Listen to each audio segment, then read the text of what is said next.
रजनी, और कितनी देर लगाएगी? तेरे बापू कब से बैठे हैं, अब ले आ खाना। बस लाई माँ। रजनी को खाना लाता देखकर पिता किशन ने मुस्कुराहट से पूछा, अरे आज मेरी बिटिया ने क्या क्या बनाया है? बाबा, मैंने आपके लिए भिंडी की भुजिया बनाई है और सूखे आलू भी। फिर तो आज मैं पेट भर कर रोटी खाऊंगा। 2 तरह की सब्जी बनी देखकर ललिता बड़बड़ा उठती है।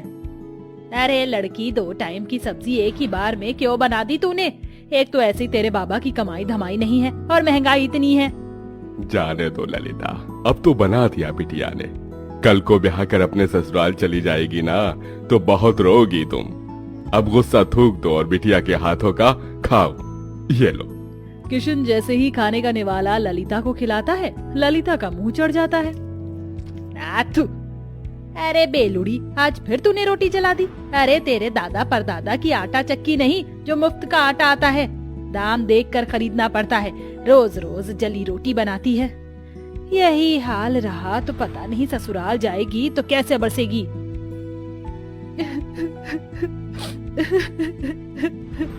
अरे बिटिया, तू रो क्यों रही है? तेरी माँ तेरे भले के लिए ही कह रही है ना।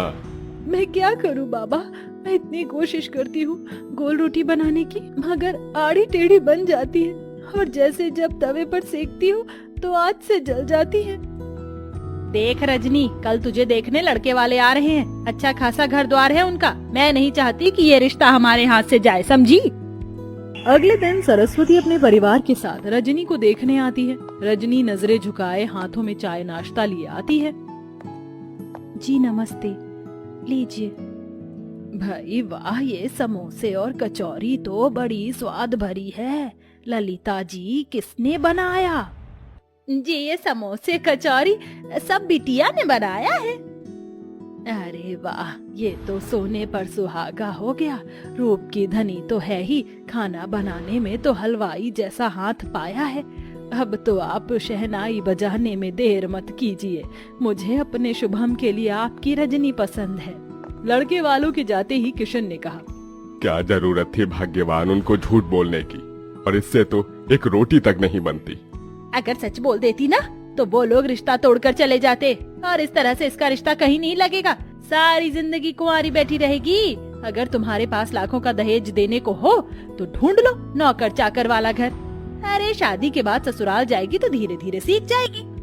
थोड़े दिन में रजनी ब्याह कर ससुराल आती है, जहाँ जेठानी चंद्रलेखा हुक्म चलाते हुए बोली, देवरानी जी, तो पहली रसोई में मटर पनीर की सब्जी, छोले और मीठे में खीर बनाना, और पूरी की जगह पर रोटी बनाना।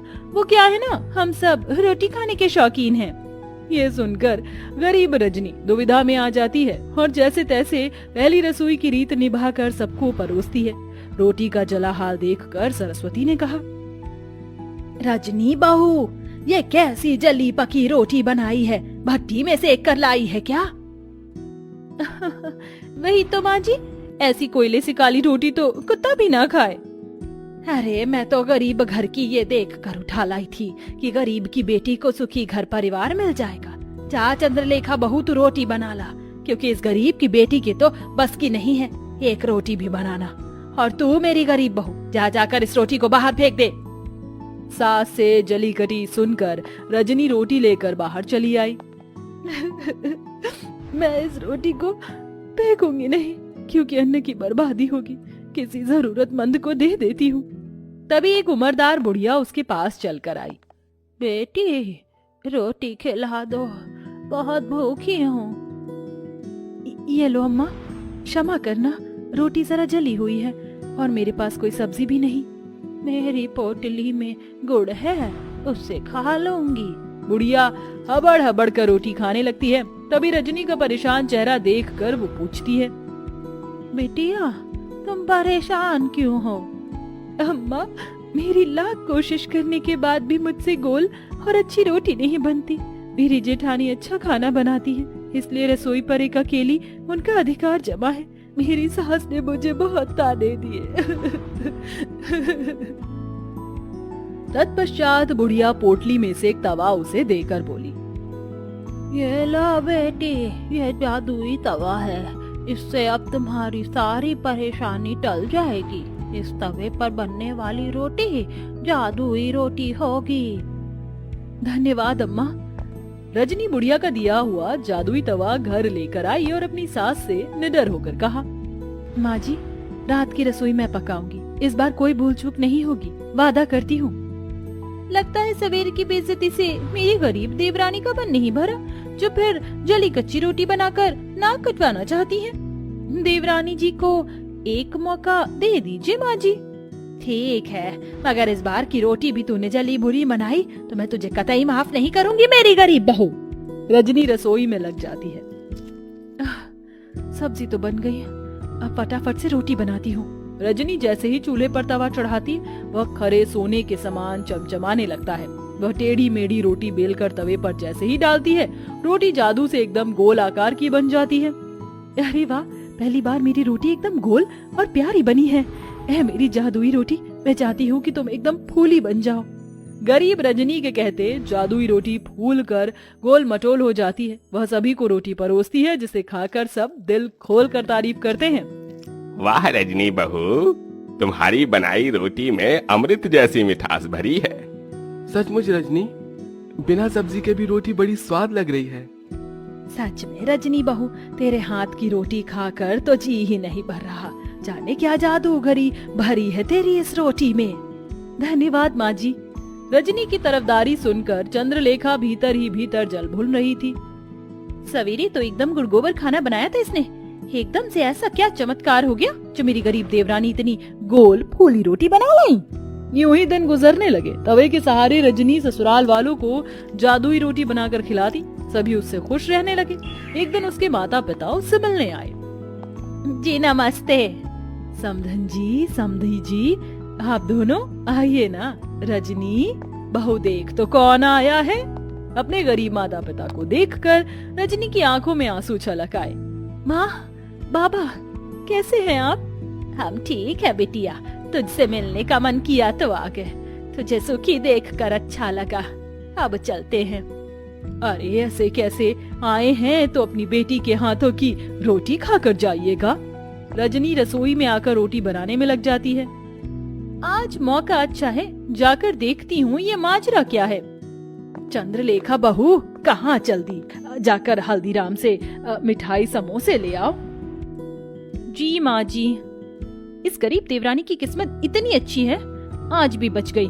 रजनी फट से अम्मा का दिया हुआ जादुई तवा चढ़ाती है। वह चमचमा उठता है। रजनी बेली हुई रोटी तवे पर डालकर कहती है, ऐ मेरी जादुई रोटी, खूब फूलो फलो। ये कहते ही चमत्कार से जादुई रोटी तवे पर फुदक फुदक कर फूल जाती है। तभी माँ ललिता रसोई में आ जाती है। माँ, तुमने मेरी जान निकाल दी। अरे वाह रजनी, तू तो बड़ी अच्छी रोटी बनाने लगी। तभी जादुई रोटी खुद पर इतराई और कहा, वो तो बनी ही थी। हम जादुई रोटी जो है, ये रोटी बोल रही है। हाँ माँ, क्योंकि ये सब जादुई अनोखी रोटी है। रजनी अपनी माँ को बूढ़ी अम्मा के बारे में सब बताती है, जिसे रसोई के बाहर कान लगाए खड़ी उसकी जेठानी चंद्रलेखा सुन लेती है। अच्छा जी, मेरी गरीब देवरानी की बनाई रोटी जादुई है। अब तो इसका पर्दाफाश मैं करूंगी। हाँ। चंद्रलेखा एक आदमी को पैसे देती, जो भिखारी का भेष धरे उसके दरवाजे पर आता है। बहन, 2 रोटी खिला दो, भूख लगी है, दया करो। रजनी को उस पर दया आ जाती है। ठीक है भैया, जरा देर ठहरो, मैं रोटी लाती हूँ। रजनी रसोई में आकर रोटी बनाती है। जल्दी जल्दी से रोटी बेलकर तवे पर डालती हूँ। वो बेचारा भिखारी कितना भूखा था। चलो मेरे प्यारे तवे, जल्दी से मुझे जादुई रोटी बनाकर दे दो। इतने में चंद्रलेखा सरस्वती को लेकर रसोई में आ जाती है, जहाँ बेलन खुद ही चल रहा था और जादुई रोटी अपने आप ही बन रही थी। देखा सासू माँ, मेरी ये गरीब देवरानी जादूगरी जानती है। पता नहीं क्या टोना टोटका कर रही है, जो रोटी खुद ही बन रही है। नहीं नहीं माँ जी, जेठानी जी मुझ पर झूठा दोष लगा रही है, ये सच नहीं है। अरे मैं जो आंखों देखी देखूंगी उसे ही तो सच मानूंगी ना। रजनी बहू, तू डायन तो नहीं? नहीं माँ जी, अपनी सच्चाई का सबूत देते हुए रजनी जादुई रोटी और तवे के बारे में सब बता देती है, जिससे दूध का दूध पानी का पानी हो जाता है। इसके साथ तवे का जादू भी चला जाता है। चंद्रलेखा बहू, तुमने जलन और बैर में रजनी बहू को गलत दिखाया, और रजनी बहू तो क्या हुआ जो इस तवे का जादू चला गया। अब तुम्हें रोटी बनाना तुम्हारी सास सिखाएगी। माँ जी, रजनी रोती